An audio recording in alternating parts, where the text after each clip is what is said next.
So when I first got to the fleet, I was with 3rd Battalion, 6th Marines. I was with Kilo Company, 2nd Marine Division in Camp Lejeune, North Carolina, right? I guess I should do that the other way, right? Kilo Company, 3rd Battalion, 6th Marines, 2nd Marine Division.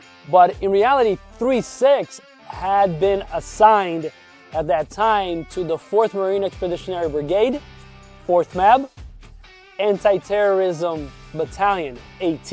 And at the time, we had a commanding general, who was a brigadier general, and we were deploying as companies around the globe, right? So Kilo Company was assigned to deploy late November, early December to Afghanistan. And the mission was to secure the U.S. Embassy in Kabul and keep it safe so that Department of State people can move in and all sort of other stuff, right? We did not need an entire company. We did not need the 150, 180 Marines.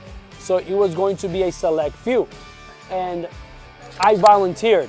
And I made it clear to my squad leaders, my squad leader and my platoon sergeant.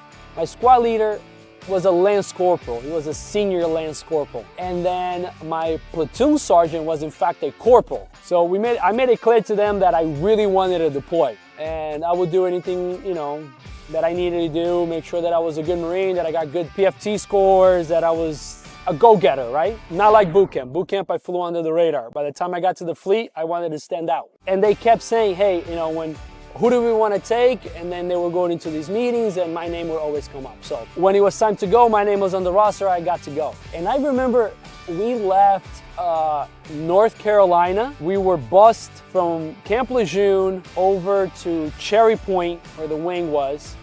And then we got into a charter aircraft. At that time, I didn't realize that the military would charter passenger aircraft to take us into a combat zone, but they did. They still do. So we flew from there. I think we stopped in Ireland, in Dublin, Ireland. And then from there, we flew to Germany. From Germany, I believe we were in Stuttgart. I could be wrong, but I knew that we were in Germany. From there, we flew to Cyprus. We flew into Kuwait. So from Cyprus, I think we actually flew into Bahrain. Yeah, I think we flew into Bahrain. And we were in Bahrain for, 24, 36 hours. And then from Bahrain, we finally got into military aircraft, into like a C-130, something like that. And then we flew into Kabul. All in all, this whole trip, I watched the sun rise like 3 times. Between North Carolina and arriving in Afghanistan, while in the air, I think I watched the sunrise 3 different times. I could be wrong, or maybe I was daydreaming, or maybe I was just confused by everything that was going on. So we got into Kabul, and then we sort of have a convoy over to the U.S. Embassy that was not too far away. So if you remember the military withdrawal, or evacuation rather, Kabul airport and the U.S. Embassy is not very far from each other. So we went there and we secured the place. I remember on the first few days of being at the embassy, we had rotating shifts and whatnot, rotating watch, because Marines don't call it shift, rotating watch. And I was a SAW gunner. I was a squad automatic gunner with a 249, which is funny because I was like 145 pounds, maybe 150 pounds. All that gear on, the helmet, this big old drum thing. Tall, skinny kid, incredible. First few days there, we start taking mortar rounds, indirect fire.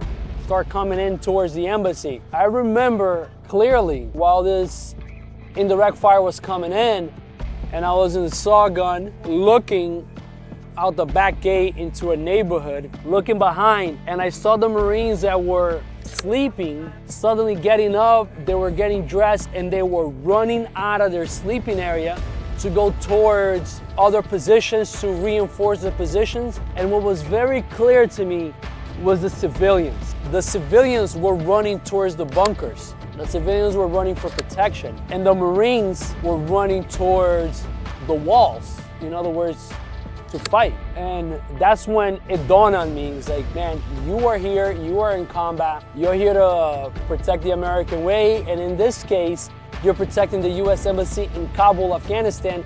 in 2002. Remember that the war in Iraq didn't start until 2003. So the US Embassy was a key place strategical around the world. And there we were, protecting it. And seeing civilians running for cover, for safety, seeing Marines running to the walls to provide security for our compound was actually pretty cool. That was my very first introduction into a combat situation that we were taking in direct fire.